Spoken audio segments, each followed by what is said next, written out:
بسم الله الرحمن الرحيم. باب سؤر بني آدم.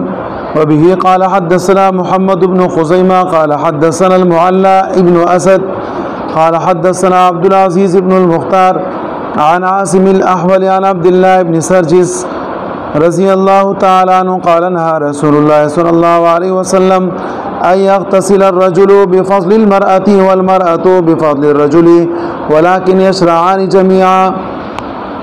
نبی اکرم صلی اللہ علیہ وسلم نے منع فرمایا کہ ایک آدمی عورت کا باقی ماندہ پانی استعمال نہ کرے اور عورت مرد کا باقی ماندہ پانی استعمال نہ کرے.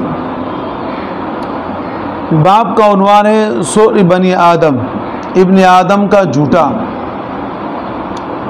اور جو مسئلہ ذیل کے اندر ہے وہ غسل کے دوران باقی پانی سے ہے، یعنی شوہر کے باقی ماندہ پانی سے عورت غسل کر سکتی ہے اور عورت کے باقی ماندہ پانی سے شوہر غسل کر سکتا ہے یا نہیں کر سکتا. اب اس کے اندر دو مذاہب ہیں. پہلا مذہب امام احمد رحمہ اللہ کا ہے. امام احمد رحمہ اللہ فرماتے ہیں کہ کوئی مرد کوئی عورت، میاں اور بیوی ایک دوسرے کے باقی ماندہ پانی کو استعمال نہیں کر سکتی.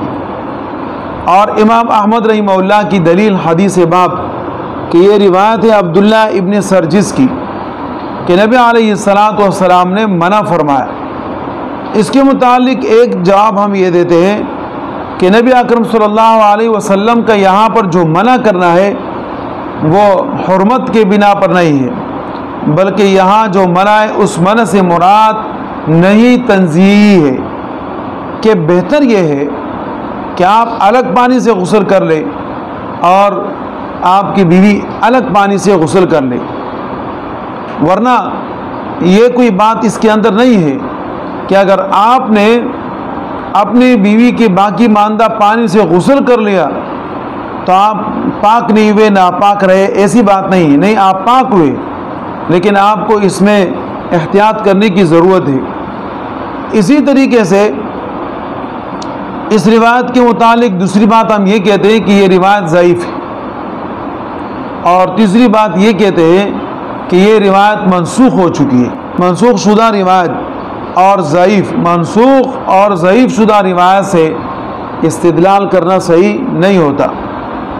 ائمہ ثلاثہ یہ فرماتے ہیں کہ شوہر اپنی بیوی اور بیوی اپنے شوہر کے باقی ماندہ پانی سے غسل کر سکتی ہیں اور یہ پانی ان کے لیے پاک ہے، اور ان کا یہ غسل بھی صحیح ہے. ان کے غسل کے اندر کسی قسم کا کوئی حرج نہیں. اور اس کے اوپر بڑی دلیل حضرت عائشہ صدیقہ رضی اللہ تعالی عنہ کا اپنا عمل ہے. فرماتی ہے کنت اغتسل انا ورسول اللہ صلی اللہ علیہ وسلم من اناء واحد. میں نے اور نبی اکرم صلی اللہ علیہ وسلم نے ایک ہی برتن سے غسل فرمایا. اسی طریقے سے حضرت ام سودا نے بھی نبی علیہ السلام کے ساتھ ایک برتن سے غسل فرمایا. اور ایک روایت کے اندر تو یہ ہے کہ نبی اکرم صلی اللہ علیہ وسلم نے ایک برتن سے غسل فرمایا. حضرت عائشہ صدیقہ رضی اللہ تعالیٰ عنہ فرمانے لگی میرے لیے پانی چھوڑ دے، میرے لیے پانی چھوڑ دے. تو اب اس سے آپ اندازہ لگائے کہ حضرت عائشہ صدیقہ رضی اللہ تعالی عنہا نے نبی اکرم صلی اللہ علیہ وسلم کے باقی ماندہ پانی سے غسل فرمایا، اور اس میں کوئی حرج کی بات نہیں ہے. امام طحاوی رحمہ اللہ فرماتے ہیں کہ دیکھیں، جو دیکھنے کی بات ہے وہ یہ ہے کہ اگر مرد اور بیوی ایک ساتھ ایک برتن سے غسل کرے تو اس پانی کے اندر کوئی فرق نہیں آتا، بلکہ وہ پانی پاک رہتا ہے اور ان کا غسل ہو جاتا ہے. تو جب ایک ساتھ غسل کرنے سے ان کا غسل ہو جاتا ہے، اور یہ ایک اتفاقی مسئلہ ہے، ایک ساتھ غسل کرنے سے جب ان کا غسل ہو جاتا ہے، اور یہ کون سا مسئلہ ہے؟ اتفاقی مسئلہ. تو تقدیم اور تاخیر کے ساتھ اگر مرد پہلے غسل کرے عورت بعد میں، یا عورت پہلے غسل کر لے مرد بعد میں، تو اس کے اندر بھی کسی قسم کا کوئی حرج اور نقصان نہیں ہے. غسل ہو جائے گا. غسل کیا ہو جائے گا؟